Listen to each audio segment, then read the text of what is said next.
I was born in a place called Morecambe in Lancashire up north, and my mum and dad took me to Hong Kong in 1961 on an aeroplane. It took 2 days to fly there, and my father was part of a team that helped build the telephone system in Hong Kong.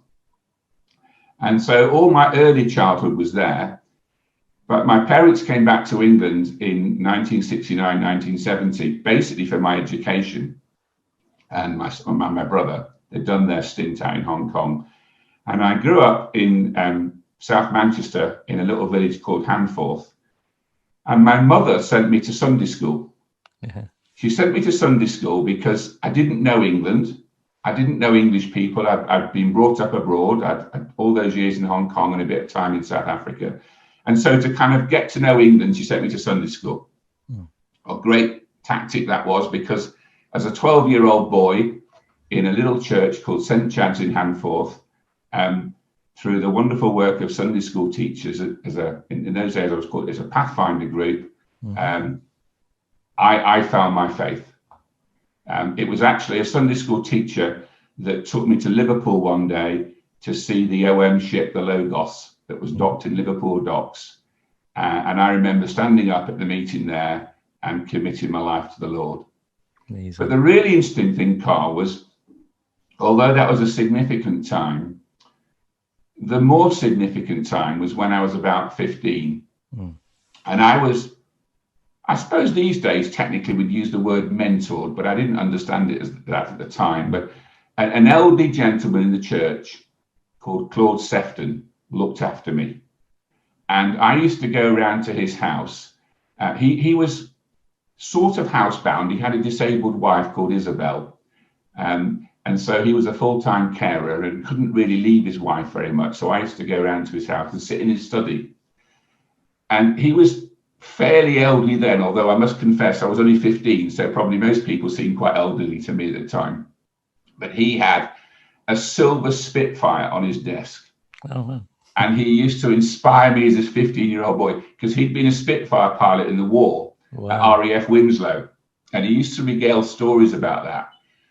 But the most important stories he taught me was about my faith and growing in my faith and the seriousness of my faith.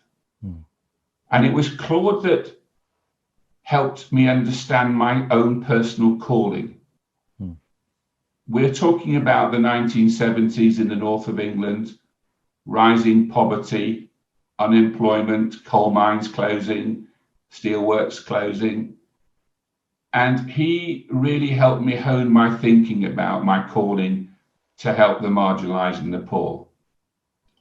And as a 15-year-old, I felt very convicted and called to, as a Christian, to serve the marginalized and the poor in this land. And so my whole career, all my degrees, all my books, all the roles I've ever had have really been about fulfilling that destiny and that journey. And I'm still on that journey. But it really started with this gentleman in his late 70s, early 80s, caring for his disabled wife, taking the time to talk to a 15-year-old boy. And I will be forever grateful for that man, because he shaped the destiny of my life.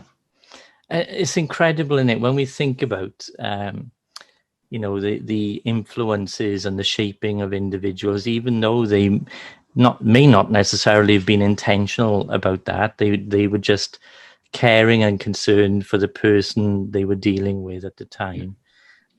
How that shapes your life. I know when I went through a period of growing up in Sunday school, and it was a miner's mission for me in South Wales Valleys, with all planks of wood on the floor that went up the walls and the roof, and there were tin sheets on the outside. It wasn't a rich, dynamic area, But I went away from the Lord in my late teens, and eventually came back. And I attended an annual anniversary service where they had a Welsh Gaman Vagani, hymn singing. And that was always a popular meeting. And I got in my little white mini metro, to the outside of the church, and I bottled it, and I drove all the way around the valley and came back, and I could hear the hymn singing had started. So I thought, I'll slip in the back and be nondescript, and then I'll slip out again, just as we sing in the last song. And if people notice me, that's fine. But I'll get to a point where it won't be awkward. So I open the door. It's full. The only seat is on the front row. And it's like the march of death walking down there. I feel embarrassed. Everyone's looking at me. I'm coming back in my early 20s to that same little mission hall, and I go to sit down, and then I realized, oh, I better stand up. Everyone's singing, and this lady who's next to me, Irene Turner, grabs hold of my hand, and she says to me, "Every day you've been away," she whispers in my ear, every day you've been away, I prayed for you."